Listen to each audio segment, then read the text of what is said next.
Have you ever wondered why everything keeps getting more expensive? I mean, it's not just in your head.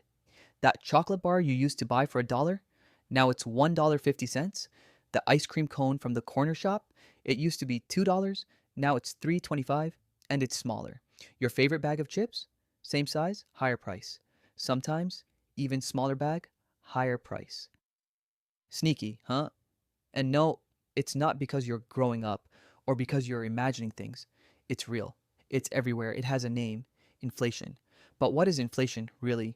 Why does your money seem to buy less and less every year? And why does no one explain it in a way that actually makes sense?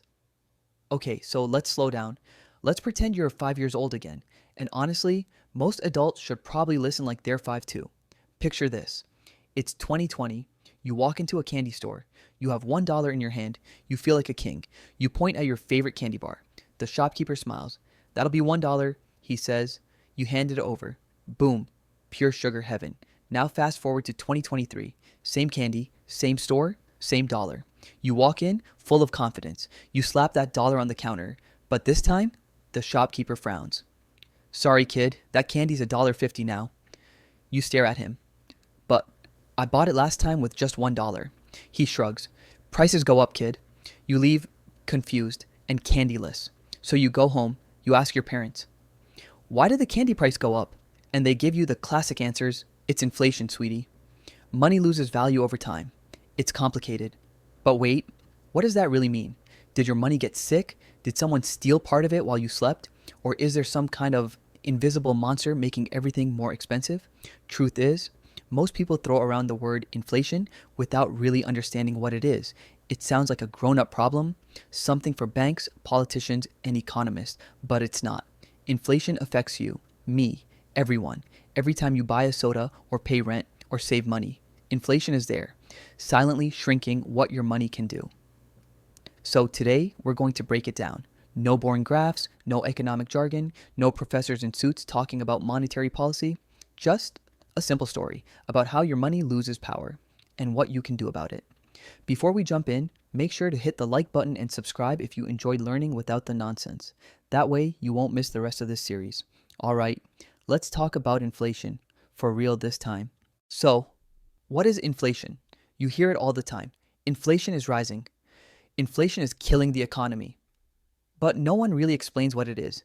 At its core, inflation means this: prices go up and your money buys less. That's it. It's not about money disappearing. It's about money losing power. Let's break that down. In 2020, a candy bar cost $1. By 2024, that same candy bar costs $1.50. But you still have just $1. You didn't change. The candy didn't change, but something feels off. Your money got weaker. You're holding the same bill, but the world around it got more expensive. This is inflation, not loud, not flashy, just silent, steady, and everywhere. Now imagine this. You save $100 in a jar. 1 year passes, you go to spend it, prices have gone up, your $100 still looks the same, but it now buys less. That's inflation. And the scary part, it doesn't just touch candy or coffee, it touches everything. Groceries, rent, shoes, electricity, even the cost of your dreams. Your savings, eroded, your salary, feels smaller, your future plans, pushed a little further away. Inflation works slowly, but it works constantly. And unless your income rises with it, you're falling behind without even knowing it. Think of money like a tool. Inflation blunts it. It makes your effort go less far. Now, here's something tricky. Inflation isn't always a sign of disaster. Some inflation is normal, even healthy. Most governments aim for around 2% a year, just enough to keep the economy moving. But when it gets out of control, when prices rise too fast, when wages can't keep up, when savings get crushed, it becomes a real problem. It creates stress, it creates fear, and worst of all, it makes people feel like they're losing control. Because they are. Inflation doesn't knock on your door. It slips into your shopping cart. It hides in your rent bill. It's in the coffee you used to afford every morning. It's in the groceries that used to last a week, but now don't. This invisible force decides what you can and can't afford. It decides how far your hard work will stretch. And most of the time, people don't even notice it's happening until it's too late. That's why understanding inflation is powerful, because when you understand what's stealing your buying power, you can start protecting it. Inflation isn't just a headline, it's a pressure, it's a shift in value, it's the quiet force shaping your everyday life. And now you finally know what it is. Inflation isn't random. It doesn't just wake up one morning and decide to ruin your wallet. It happens for reasons, some small, some massive. But at its heart, inflation begins when there's too much money chasing too few things. Imagine this: there are 10 apples at a market and $10 in the village. Each apple costs $1. Now picture the government prints 10 more dollars and hands them out. Suddenly, everyone has more cash, but the number of apples still the same. What happens? People bid more for the apples. $1 becomes 2.